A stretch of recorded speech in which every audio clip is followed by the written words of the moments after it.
How to download and install YouTube Music app. Hey everyone, welcome back to the channel.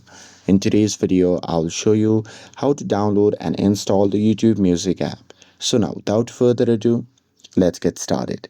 So here, first thing first, open the Google Play Store app on your phone and make sure that you're logged into your account.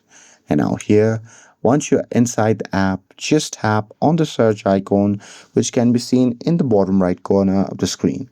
And now here, once you are inside the search section, just tap on the search bar at the top. And now from there, you can simply type YouTube Music and search for it.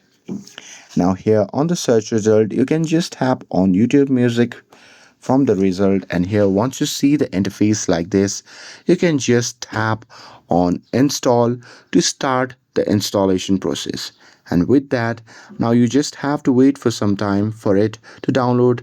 And here, once the app is downloaded, you can just tap on open to launch the app. And that's it. With this, if you found this video helpful, then don't forget to like, share and subscribe to get updated for more videos. Thanks for watching, and I'll see you in the next video.